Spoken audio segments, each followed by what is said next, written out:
नमस्कार दोस्तों, हमारे यूट्यूब चैनल एग्जाम लर्नर में आपका स्वागत है। दोस्तों, आज के इस वीडियो में हम लोग बात करेंगे 17,000 प्राइमरी शिक्षक भर्ती के बारे में, जो कि आज जो प्रेस नोट जारी किया गया है उसमें आप लोगों ने देखा होगा कि 17,000 नई प्राइमरी शिक्षक भर्ती जो है आपका ये संपन्न कराया जाएगा। और इसका नोटिफिकेशन कब जारी होगा इसको भी हम लोग देखेंगे साथ में, और परीक्षा पैटर्न एवं सिलेबस को भी देखेंगे इस वीडियो में। और साथ में आपको पता ही होगा 150 प्रश्नों का पेपर होता है प्राइमरी शिक्षक भर्ती का। 2018 में जो 68,500 की भर्ती हुई थी उसमें भी 150 ही प्रश्न पूछे गए थे, हालांकि वो लघुत्तरी टाइप के क्वेश्चन थे।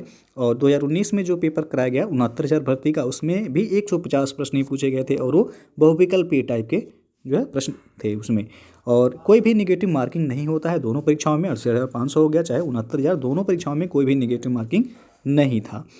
तो सबसे पहले जो है हम लोग देखेंगे इस वीडियो में कि नोटिफिकेशन कब जारी होगा इसका 17,000 प्राइमरी शिक्षक भर्ती का। तो आपको बता दें कि अगले हफ्ते, जैसा कि जो 6,000 आरक्षित जो अभ्यर्थियों को नियुक्ति पत्र मिलनी है 6 जनवरी को, उनको नियुक्ति पत्र दे दिया जाएगा। उसके बाद ही जो है इसकी नोटिफिकेशन जारी होगी। तो अब जो है परीक्षा पैटर्न के बारे में जो है देख लेते हैं। तो दोस्तों जो है यहाँ पे आप देख सकते हैं कार्यालय सचिव उत्तर प्रदेश बेसिक शिक्षा परिषद प्रयागराज द्वारा जो प्रकाशित किया गया था 69,000 शिक्षक भर्ती के सिलेबस के बारे में जो है यहाँ पे दिया गया है, आप देख सकते हैं। और परीक्षा का समय 2 घंटे था, पूर्णांक 150, और प्रश्नों की संख्या कितनी थी 150। और प्रश्न का प्रकार जो था वह ऑब्जेक्टिव टाइप यानी कि बहुविकल्पी टाइप के प्रश्न जो है पूछे गए थे। विषय वस्तु का स्तर जो है वह भाषा, हिंदी व अंग्रेजी, विज्ञान, गणित, पर्यावरण एवं सामाजिक अध्ययन व कक्षा 12 स्तर तक के होंगे। और शिक्षण कौशल, बाल मनोविज्ञान, सूचना तकनीकी, जीवन कौशल एवं प्रबंधन एवं अभिवृत्ति, ये डीएलएड स्तर पाठ्यक्रम तक के होंगे। तो जो है आपका स्तर भी यहाँ पे दे दिया गया है। जो भाषा, हिंदी, अंग्रेजी, विज्ञान, गणित, पर्यावरण और सामाजिक अध्ययन होगा वह कक्षा 12 स्तर तक का होगा। और शिक्षण कौशल जो पूछा जाता है, बाल मनोविज्ञान के जो प्रश्न होते हैं, सूचना तकनीकी, जीवन कौशल, प्रबंधन एवं अभिवृत्ति के जो प्रश्न पूछे जाते हैं वो डीएलएड पाठ्यक्रम स्तर के पूछे जाएंगे। तो यहाँ पे जो है आप देख सकते हैं अब सिलेबस। सबसे पहला भाषा, हिंदी, संस्कृत और अंग्रेजी, जो कि 40 नंबर के क्वेश्चन होते हैं, भाषा, हिंदी, संस्कृत और अंग्रेजी को मिला करके। तो इसमें है व्याकरण एवं अपहृत गद्यांश पद्यांश है, ग्रामर है, कॉम्प्रिहेंशन है। तो ये तो आपका भाषा से हो गया, जिसमें से 40 प्रश्न पूछे जाते हैं। 20 प्रश्न इसमें आपको बता दें कि हिंदी का होगा, भाषा हिंदी, और 10 प्रश्न जो है संस्कृत होगा, और 10 प्रश्न अंग्रेजी। तो ये 40 प्रश्न जो है यहाँ से पूछे जाएंगे भाषा से, और हिंदी, संस्कृत और अंग्रेजी को मिला करके, जो कि जिसमें 20 प्रश्न अकेले 50% यानी कि हिंदी से ही प्रश्न होंगे। उसके बाद है विज्ञान। विज्ञान में आप देख सकते हैं 10 प्रश्न विज्ञान से पूछा जाता है इसमें। तो इसमें दैनिक जीवन में विज्ञान हो गया, गति हो गया, बल, ऊर्जा, दूरी, प्रकाश, ध्वनि, जीवों की दुनिया, मानव शरीर, स्वास्थ्य, स्वच्छता एवं पोषण, पर्यावरण एवं प्राकृतिक संसाधन, पदार्थ एवं पदार्थ की अवस्थाएं, अम्ल, क्षार एवं लवण, धातु और अधातु। तो यहाँ से प्रश्न पूछे जाएंगे, और 10 प्रश्न जो है विज्ञान से आते हैं। उसके बाद है गणित। गणित से 20 प्रश्न जो है आता है। इसमें है अंकीय क्षमता, गणितीय संक्रियाएं हैं, दशमलव है, स्थानीय मान है, भिन्न है, ब्याज है, लाभ हानि, प्रतिशत है, विभाज्य है, गुणनखंड है, ऐकिक नियम है, सामान्य बीजगणित है, क्षेत्रफल है, औसत, आयतन, अनुपात, सर्वसमीकाएँ, सामान्य ज्यामिति और सामान्य सांख्यिकी। तो यहाँ से मिलाकर के 20 प्रश्न जो है गणित में पूछा जाएगा। उसके बाद है पर्यावरण एवं सामाजिक अध्ययन, जो कि 10 प्रश्न यहाँ से पूछा जाता है।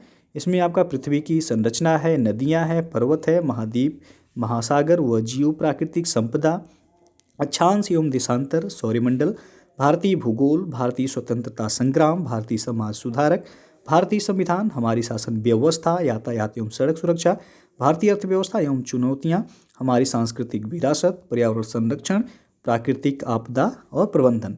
तो इन सभी से मिलाकर के 10 प्रश्न जो है पर्यावरण एवं सामाजिक अध्ययन में पूछा जाता है। अब अगला है शिक्षण कौशल। तो शिक्षण कौशल से भी 10 प्रश्न ही पूछे जाते हैं।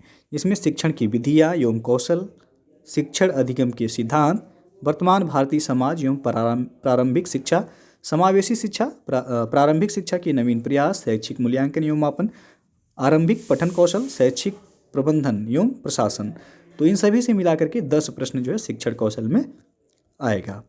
अब है बाल मनोविज्ञान। तो यहाँ से भी 10 प्रश्न आते हैं बाल मनोविज्ञान से, जिसमें व्यक्तिक भिन्नता पढ़ना है आपको, बाल विकास को प्रभावित करने वाले कारक को पढ़ना है, सीखने की आवश्यकता की पहचान, पढ़ने के लिए वातावरण का सृजन करना, सीखने के सिद्धांत तथा कक्षा शिक्षण में इनकी व्यवहारिक उपयोगिता एवं प्रयोग, दिव्यांग छात्रों हेतु विशेष व्यवस्था।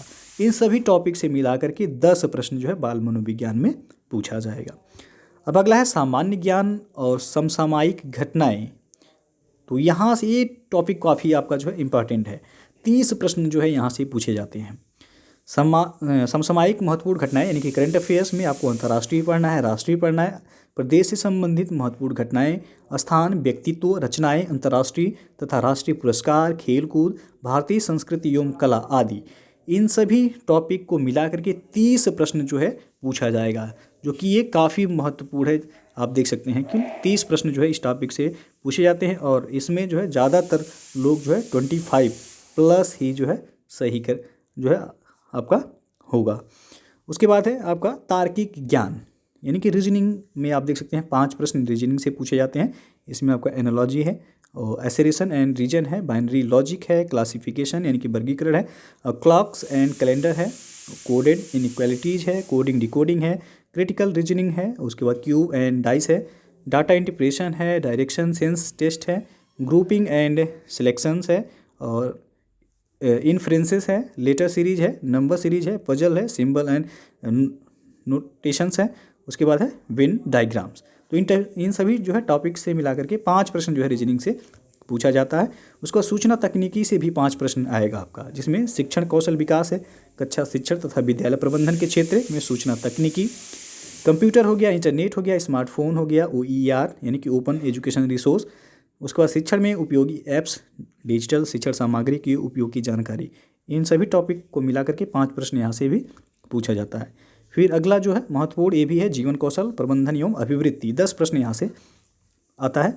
इसमें आप टॉपिक देख सकते हैं, व्यावसायिक आचरण एवं नीति है, प्रेरणा है, शिक्षक की भूमिका है, सुविधा प्रदाता या अनुसरणकर्ता के रूप में, नेतृत्वकर्ता के रूप में, मार्गदर्शक के रूप में, परामर्शदाता के रूप में।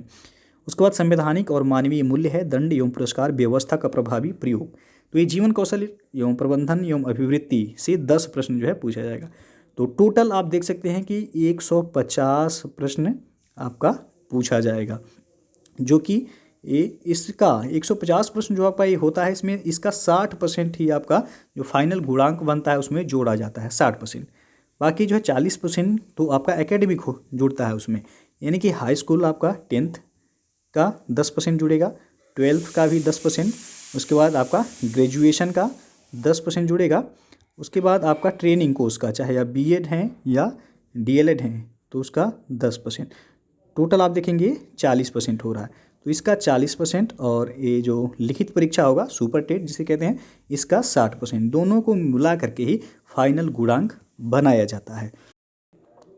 तो जिनका जो है एकेडमिक बढ़िया होगा, यानी कि जो अभ्यर्थी DLEd किए होंगे उनका एकेडमिक अच्छा होता है, यानी कि उनका 30 के नियर अबाउट ही होता है या 30 प्लस होता है उनका एकेडमिक। और जो BEd के अभ्यर्थी हैं उनका एवरेज देखा जाए तो 24 से 26 के बीच ही उनका एकेडमिक होता है, जो कि एकेडमिक यानी कि हाई स्कूल, इंटर, BA और BEd या DLEd को मिला करके जो निकाला जाता है 40%।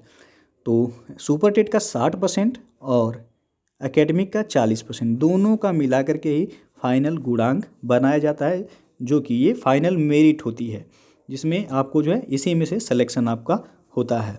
तो जिनका हाईएस्ट गुणांक होगा वह ऊपर से नीचे तक सीट के अकॉर्डिंग आपको पता ही होगा, 69,000 में आप लोगों ने यदि दिया होगा तो आप किस तरह से जो है फाइनल गुणांक बनता है आपको पता ही होगा, आप लोग निकाल सकते हैं उस तरह। तो इस तरह जो है आपका मेरिट बनता है। तो ये था आपका सिलेबस के बारे में, जो कि 17,000 जल्द ही आपके सामने ये भर्ती, आप नोटिफिकेशन भी नए साल में आपको देखने को मिल जाएगा इसका। तो वीडियो यदि अच्छा लगा हो लाइक शेयर कर दीजिएगा, चैनल को सब्सक्राइब नहीं किए हैं तो चैनल को सब्सक्राइब कर लीजिएगा, साथ में बेल आइकन को प्रेस कर लीजिएगा, जिससे आने वाले अगले वीडियो का नोटिफिकेशन आपको पहले मिलता रहे। यदि कोई भी डाउट हो तो आप कमेंट बॉक्स में कमेंट करके पूछ सकते हैं। तो वीडियो को पूरा देखने के लिए बहुत बहुत धन्यवाद। दोस्तों अनअकैडमी पे अभी मेगा सब्सक्रिप्शन ऑफर चल रहा है। यदि आप यूपीपीएससी और यूपी ट्रिपल एस एग्जाम की प्रिपरेशन करना चाहते हैं तो आप अनअकैडमी लर्निंग प्लेटफॉर्म ऐप से जुड़ के अपनी तैयारी को बेहतर तरीके से कर सकते हैं और आप आसानी से एग्जाम को क्रैक कर सकते हैं। और 12 मंथ का सब्सक्रिप्शन पे 2 मंथ का फ्री सब्सक्रिप्शन दिया जा रहा है और 24 मंथ यानी कि 2 साल के सब्सक्रिप्शन पे आपको 3 मंथ का फ्री सब्सक्रिप्शन दिया जा रहा है। ये ऑफर 20 से 24 दिसंबर तक के लिए जो है वैलिड है। तो यदि आप अनअकैडमी से जुड़ना चाहते हैं तो या अभी आपके लिए जो है बहुत ही अच्छा मौका है, आप जुड़ सकते हैं। नीचे डिस्क्रिप्शन में आपको लिंक दे दिया गया है, वहाँ से जाके आप डिटेल जो है चेक कर सकते हैं। दोस्तों अनअकैडमी पे यूपीपीएससी आरओ मेंस का बैच कोर्स जो है शुरू कर दिया गया पेपर सेकेंड और थर्ड के लिए, जिसमें हिंदी आलेखन, सामान्य हिंदी और हिंदी निबंध की जो है तैयारी कराई जाएगी आपको। कोर्स का ड्यूरेशन 3 मंथ है और लैंग्वेज जो है हिंदी है। ये बैच आपका 22 दिसंबर से शुरू हो रहा है। तो जो लोग जो है यूपीपीएससी आरओ मेंस बैच से जो है जुड़ना चाहते हैं, नीचे डिस्क्रिप्शन में इसका लिंक दे दिया गया, वहाँ से जाके आप चेक कर सकते हैं, या फिर आप अनअकैडमी लर्निंग ऐप जो है डाउनलोड करके वहाँ से सीधे जो है आप जुड़ सकते हैं। तो नीचे जो है आपको डिस्क्रिप्शन में लिंक भी दे दिया गया और हमारा रेफरल कोड आप यूज़ करेंगे एग्जाम लर्नर, तो आपको 10% का डिस्काउंट भी वहाँ पे मिल जाएगा।